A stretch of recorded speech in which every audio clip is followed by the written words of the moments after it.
Ella, it's becoming a growing problem weeks after Hurricane Helene rolled through our state. Misinformation spreading in the form of AI images like this, and rumors and false posts on social media.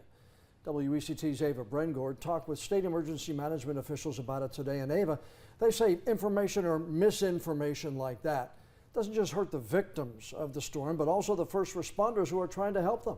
Yeah, that's right, John. These rumors are ranging from people saying roadways are open when they're not, to claims that FEMA crews aren't even in North Carolina. It's leading state officials to ask everyone to fact check what you post and share, now more than ever. In a world where information spreads like wildfire, we're all facing a new threat in the aftermath of Hurricane Helene: misinformation. The spread of misinformation in this event has been unlike anything that we've witnessed in any past disaster in North Carolina history. Justin Graney with the State Emergency Management calls the spread of rumors and fake images dangerous to victims and first responders. It places the wrong information in people's hands that truly need help. It creates false expectations or false narratives that can be harmful. It can cause aggression toward emergency responders who are already working in very perilous and dangerous situations. You may have seen this AI-generated photo of a young girl holding on to a dog. It's fake, and just one example of how false information can quickly spread online.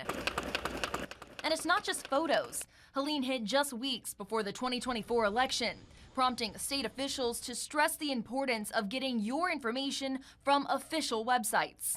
What a disgrace for anyone to try to provide misinformation or disinformation affecting their ability to vote. And in the meantime, please think twice before sharing things on social media if you've not had a chance to vet it and you don't know who the party is that is posting it. now, we have a web story up on our website right now that has information on where you can fact check common rumors and misinformation that's spreading across the state. Again, when in doubt, fact check it on a trusted website. Ava Brengord, WECT News.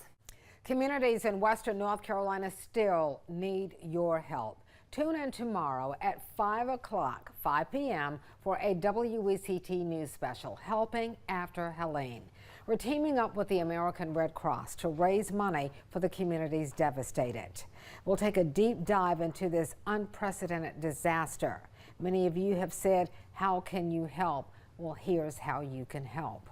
You can head to this website and donate right now. Just head to wect.com/strong.